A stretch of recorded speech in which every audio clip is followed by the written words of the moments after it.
Hi, it's Charlie Zeiss with Stargate Pyramids. If you're still concerned, as many people are, about COVID-19 and immune function, there's a new study out from Sweden today that demonstrates the absolute importance of memory T cells in the immune function in COVID-19.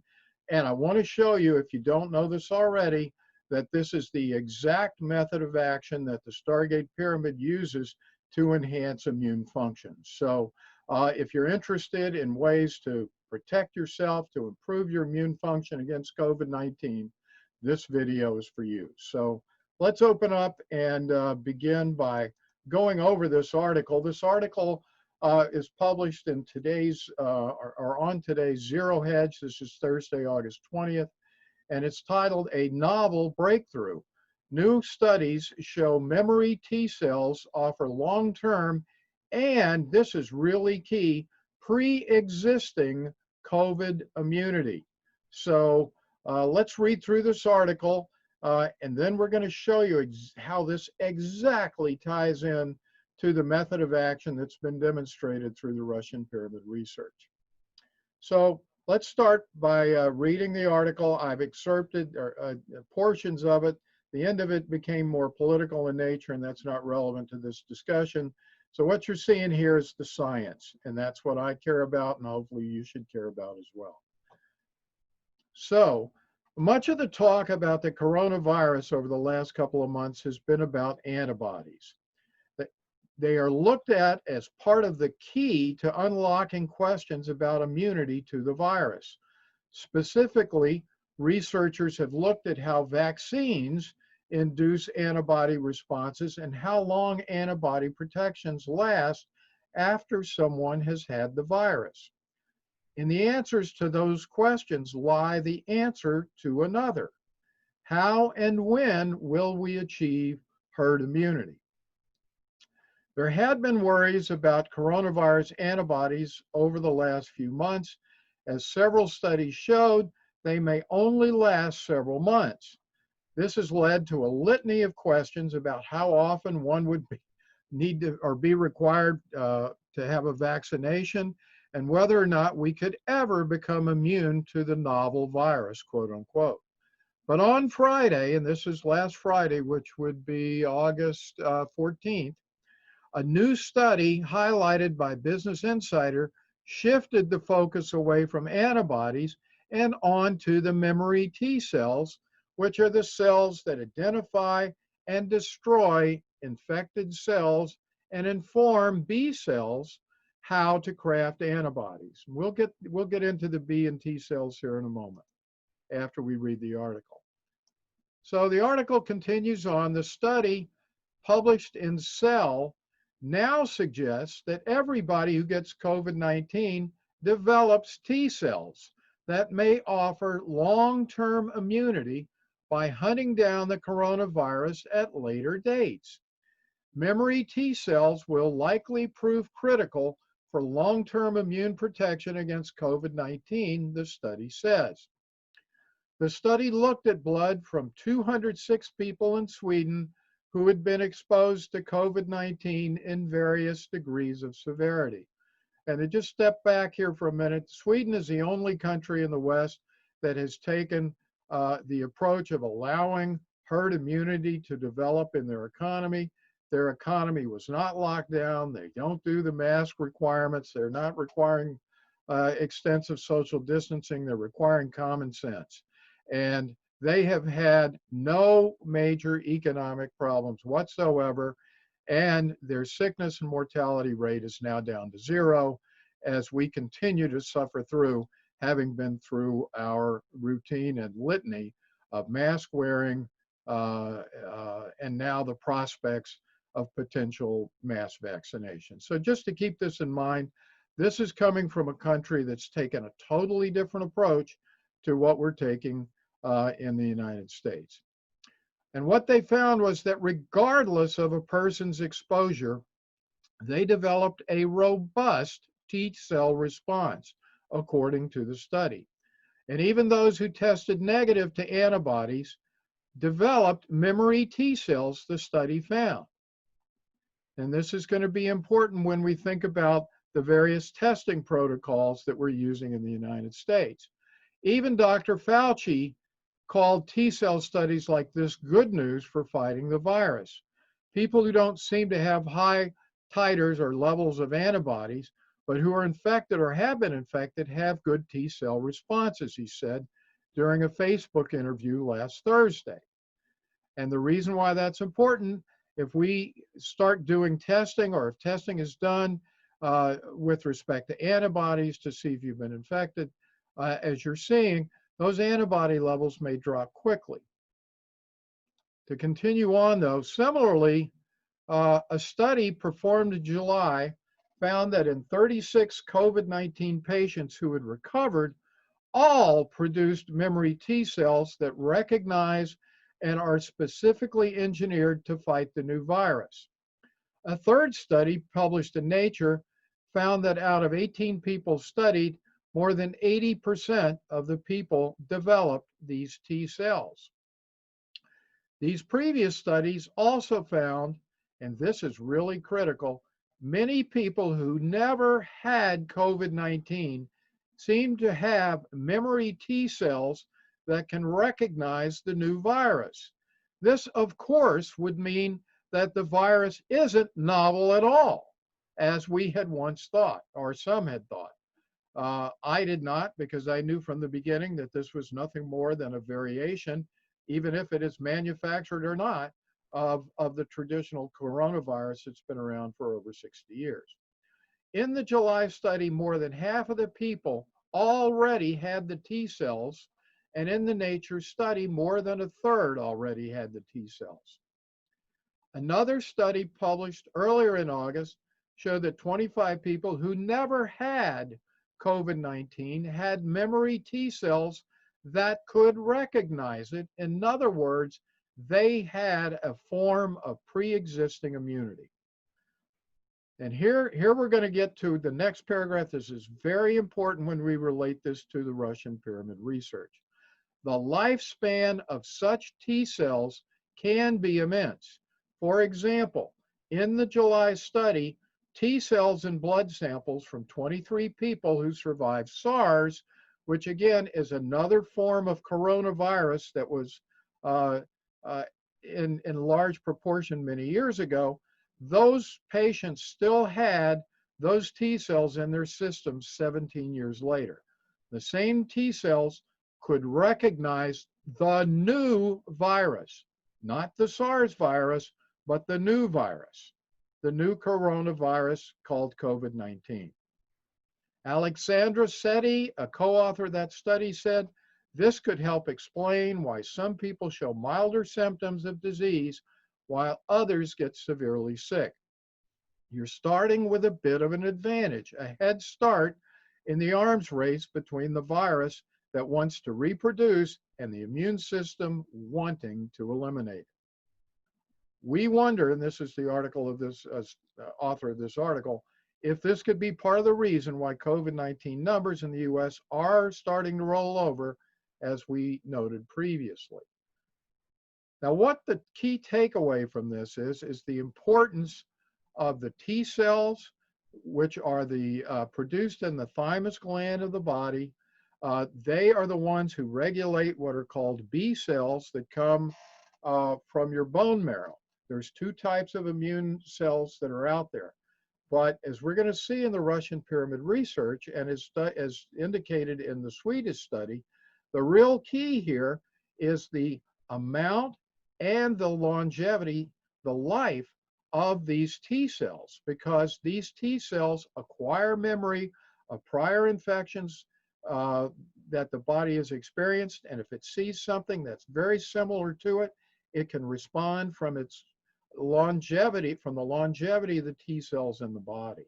So with that as background, now I want to take you once again to the Russian pyramid research. We've talked about this in numerous other videos, but it shows dramatic antiviral effects no matter what kind of virus or carcinogen it's exposed to, but specifically there's a viral study with respect to typhoid fever where when produced in mice, the survival rate of mice exposed was 10 times higher to typhoid fever when the mice were exposed to pyramid energy. So this is going to that gives you some background here, but we're going to talk about the method of action now specifically. And here's the first study that comes from the Russian pyramid research regarding immune function method of action. And it's titled Russian Geometry Pyramid Improves Thymus Function and Size Regulation. Now, again, to review, your immune system is based upon the ability of your body, number one, to recognize and then to mount the response, the immune function response in the body. And there are two major ways that that's done. This is all done with various lymphocytes in the body. These lymphocytes are produced in your bone marrow, but there's a specific type of these cells, which are the T cells that are mentioned in this article, that are produced in the thymus. And the thymus gland is located here, if you can see, some down just at the top of your rib cage. And this is, we're going to find out, this is the gland that reduces tremendously in size as we age, and that's what causes a huge portion of the decline in immune function in humans. So let's read this study. The methodology was that an experimental group of mice received a 10% salt to water solution where the water was stored inside a 22-meter pyramid before being administered to the mice. So in this case, what we're talking about is not direct exposure, but it's actually done through water, although direct exposure would work just as well. But the control group received a 10% salt to water solution where the salt was not exposed to the pyramid. The solutions were administered to the mice at the rate of 5 drops per day. A double-blind control scheme was applied. Now, in the results, the number of thymus cells was calculated. And so what they did, they went in and they took out the thymus of these mice, and they counted the number of cells. And it's been previously determined that the number of thymus cells, and by extension thyroid and immune function, decreases greatly with age and with stress. What else could be wrong with this picture? If you're old and you're worried about this, your thymus is going to keep shrinking, and your ability to produce these T cells is going to decline. But in the control group, the number of thymus cells varied, and this is to 10 to the 7th power, which is, we're not going to talk about right now, but the size varied from 0.1 to 28 times 10 to the 7th cells. But in the pyramid group, the variation was much less dramatic and was only from 5 to 7.8 to 10 to the 7th cells. So there was this huge disparity in the size of the thymus glands, and largely due to the ability of the pyramid to regulate the size and essentially to regenerate those thymus cells in the mice, the amount of T cells that are produced is shown to be improved. And that is the key to improving the immune function with the exposure to the pyramid water. So again, this study is showing that exposure to the pyramid improves your thymus function. The thymus function is what produces the T cells that were referenced in the Swedish study. And so what this study is showing is you're going to improve the amount of T cells tremendously by exposure to the pyramid. Now, that's only half of what the Swedish study said, however, because they referenced as well the need for long-lived or long-lived T cells, because those are the ones that are going to carry the memory of the previous exposure, such as previous coronavirus exposure, which was shown in the study to be highly effective in producing immunity for COVID-19. So here's the second half of the equation. Immune function improves lymphocyte proliferation and longevity.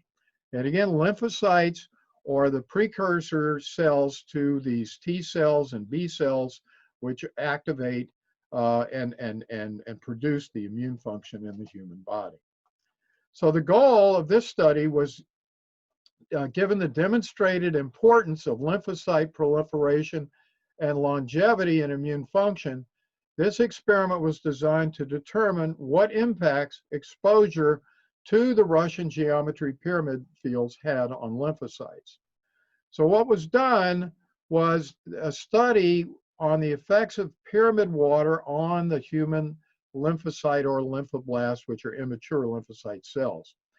In the experiment group, water placed inside the pyramid was used to prepare a solution of a nutrient growth medium, whereas in the control group, water that had not been exposed to the pyramid was used. Cell viability was determined by staining the cells with two dyes called trypan blue and MTT, and then they were counted using spectrophotometry and the absorption of the dye. So that's the background. Here are the results. By day 10, again, they put an equal amount of lymphocytes into these two control dishes, and by day 10, a noticeable increase in the number of cells and the percentage of cell viability, and that means cells that are still living, in the treated exposure was noticed compared to the control group. So on day 11, these values were respectively 1.2 million total cells and 52% viability for the control group, and 1.4 million cells and 88% viability for the lymphocytes grown in the pyramid water. So again, you have an increase from 1.2 to 1.4 million total cells, but of those, 88% or 1,232,000 were still alive at the end of 10 days versus only 622,000 in the control group, which did not use the pyramid water. So by day 11, there's an increase, a doubling of the amount of remaining viable cells in the pyramid water. But they continued the study for another 10 days, and here's where the long-lived advantage really shows up. On day 21, these values were 0.5 million cells, or 50,000 total cells still remaining, and only of that amount, 2% were viable, or 1,000 of the original cells in the control group. But in the group with the pyramid water, you still had 300,000 cells that were seen versus 50,000, and of those cells, 49% were still viable or alive. So that's 147,000 of viable T cells, long-lived T cells, in essence, versus only 1,000 that were in the control group. So you can see, given the importance of the long-lived T cells in the Swedish study to immune function viability, you can see that there were 147 times more long-lived T cells in this experiment using the pyramid water. So just an enormous improvement in the number of these long-lived T cells. So in summary, what we've seen is that if you have long-lived T cells from the Swedish study in your body, you don't even need to have been exposed to COVID-19 to have a built-in immune function response, which will immediately take care in virtually, I would assume, in virtually all cases, this introduction of a new variation, i.e. the COVID-19 virus into your system. But it's going to put you at tremendous advantage in terms of your immune function. So once again, this study indicates that the two things that the Russian pyramid research indicates or it does to improve immune function, namely increasing the thymus gland and therefore the proliferation of these T cells and the longevity of these T cells, are exactly the things that the Swedish study said were important for improved immune function. So I hope this information is helpful. And for those of you who are still concerned about COVID-19, I am. I sit under my pyramid every day, and I know therefore that my immune function is as good as it can be. I do all the other things that I should be doing as well: eating right, exercising, drinking good water, eating great food, and so forth. So prevention is the key here, is in our opinion, and produces the ability for me as a 68-year-old to not have had a sniffle over the last 5 years since I began building and having this pyramid energy around me. So if you're interested, go to stargatepyramids.com. We're happy to take your orders and provide you with those pyramids. As always, we thank you for watching, and tell your friends about Stargate Pyramids, the research that we're doing, and our sincere desire to improve the health and immune function of our viewers. We thank you for watching, and you have a great day.